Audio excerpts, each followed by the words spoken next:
বন্ধুরা চলে এলাম আজকে আবার টেস্টি টিপস ফুড চ্যানেলে। তো আপনাদের সামনে আবার একটা রেসিপি নিয়ে। তো যেদিন বাড়িতে সবজি না থাকবে আজকে সেই রেসিপি। তো সবজি না থাকলেও মোটামুটি বাড়িতে তো সবার বাড়িতে পাঁপড় তো থাকেই। তো পাঁপড় দিয়েই আজকে রেসিপিটা আলোচনা শেয়ার করবো। তো দেখুন কি রেসিপি শেয়ার করি। তো দেখতেই পাচ্ছেন এখানে আমার পাঁপড় নেওয়া রয়েছে।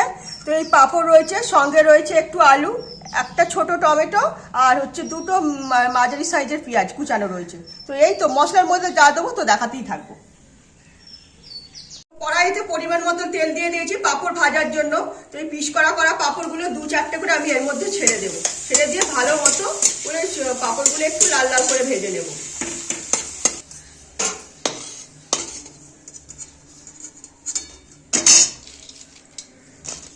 আবার কিছুটা পাঁপড় দিয়ে দিয়েছি।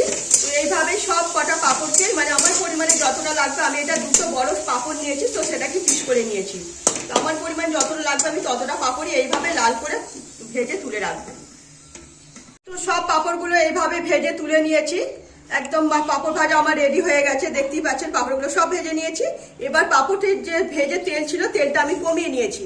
কমিয়ে নিয়ে আমি আমার পরিমাণ মতো তেল নিয়ে নিয়েছি পাঁপড় রান্না করে বলে। এতে একটা শুকনো লঙ্কাকে দুভাগ করে দিলাম আর একটু পাঁচফোড়ন দিলাম ফোড়ন।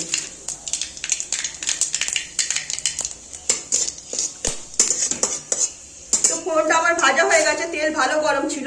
সবার ফার্স্ট এই যে পেঁয়াজগুলো ছেড়ে দেবো।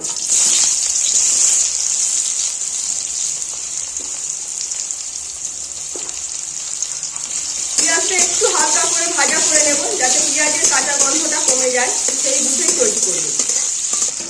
তো পেঁয়াজটা তো হালকা করে ভেজে নিয়েছি। তো এই পেঁয়াজ ভাজার মধ্যে এখানে যে লম্বা লম্বা করে আলু কেটে রেখেছি না, দুটো আলুকে, তো সেটা ছেড়ে দেবো।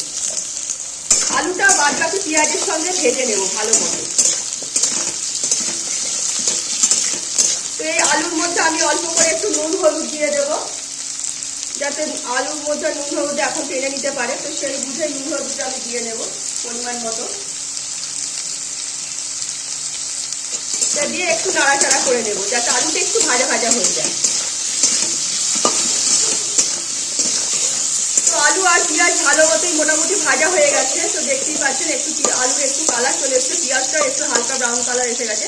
তো এর মধ্যে আমার 8-10 কোয়া রসুন আছে, 3-4টে পাকা কাঁচা লঙ্কা আছে আর পরিমাণ মতো আদা রয়েছে। তো সেটা আমি ছেড়ে দিলাম।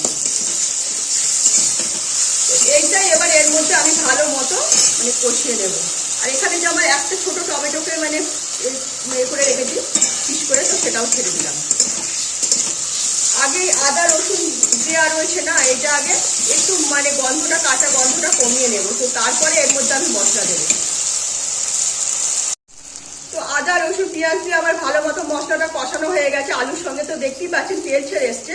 এবার এর মধ্যে আমি অল্প করে লঙ্কার গুঁড়ো দিয়ে দিলাম, যেহেতু আমি কাঁচা লঙ্কা দিয়েছি না, তো লঙ্কার গুঁড়োটা কমই দিলাম। অল্প করে ধনের গুঁড়ো দিলাম সামান্য পরিমাণ, আর 1 চামচেরও কম একটু জিরের গুঁড়ো দিলাম। তো এই দিয়েছি।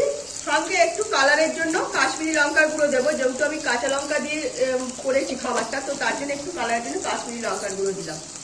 দিয়ে এইটাই আমি এবার ভালো মতো মিশিয়ে নেব।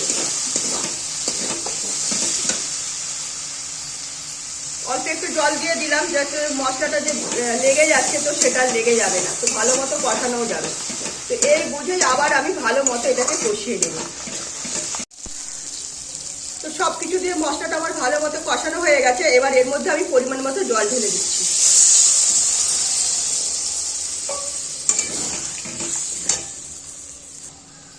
তো পরিমাণ মতো জল ঢেলে দিয়েছি। আলুটা একটু সেদ্ধ হতে হবে, হাফেরও বেশি আলুটা সেদ্ধ করে নেব। এর মধ্যে অল্প করে নুন দিলাম। নুন কিন্তু বেশি দেবেন না, কারণ পাঁপড়ে নুন আছে, তো সেই বুঝেই কিন্তু নুনটা দেবেন। তাতে মানে নুন কম হলেও অসুবিধা নেই, কিন্তু নুন বেশি হয়ে গেলে খাওয়া যাবে না কিন্তু। তো পাঁপড়ে নুন আছে, আমি সেই বুঝেই নুন দিয়েছি। নুনটা একটু কম করে দিলাম, মানে যে পরিমাণ নুন লাগে তার থেকে অল্প একটু কম দেবেন। তো এটাই আমি এখন এবার ভালো মতো আলুটা হাফেরও বেশি সেদ্ধ করে নেব।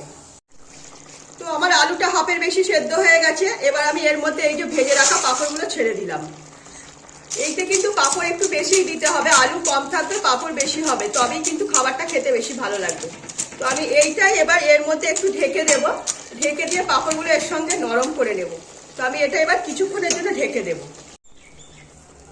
তো পাঁপড়টা তো 3-4 মিনিট ঢেকে দিয়েছিলাম, তো ঢাকা খুলে দিয়েছি। তো দেখতেই পাচ্ছেন পাঁপড়টা পুরো এর মধ্যে নরম হয়ে গেছে, খাবারটাও আরো গাঢ় হয়ে গেছে। তো নামিয়ে নেব। তো নামানোর আগে অল্প একটু কাঁচা তেল ছড়িয়ে দিলাম। কারণ এই যে রসা রসা যে খাবারটা না গরম ভাত দিয়ে খেতে দারুণ লাগে, এটা অসাধারণ। আর এর মধ্যে যদি টক ডাল হয় তো আরো ভালো, টক ডাল আর এরকম ধর একটা পাঁপড়ের একটা রসা রসা তরকারি না, ঝাল ঝাল খাবার তো হেভি, আর শুধু গরম ভাত দিয়ে দারুণ লাগবে। তো আমার খাবারটা রেডি হয়ে গেছে, এটাই আমি এবার নামিয়ে নেব। তো দেখলেন তো তৈরি হয়ে গেল পাঁপড়ের একটা ঝাল ঝাল রসা রসা একটা তরকারি। তো সম্পূর্ণ কিন্তু এটা মুখরোচক খাবার, যেদিন সবজি না থাকবে না সেদিন এইভাবে খাবারটা বানিয়ে নিলে না এই নিয়ে কিন্তু কোনো কথা হবে না। তো গরম ভাত আর এরকম একটা রসা রসা খাবার তো জাস্ট অসাধারণ। তো অবশ্যই বাড়িতে একবার এইভাবে বানিয়ে দেখবেন। এরকমই কিন্তু একটু খাবারটা কিন্তু একটু ঝাল ঝাল হতে হবে, আর পাঁপড়টা এর মধ্যেই আলুর মানে সবজির মধ্যেই নরম হতে হবে, যাতে পাঁপড়ের যে টেস্টটা তো আলু সবজি মানে রসার মধ্যে সবকিছু টানতে পারে, তবেই কিন্তু খাবারটা খেতে ভালো হবে।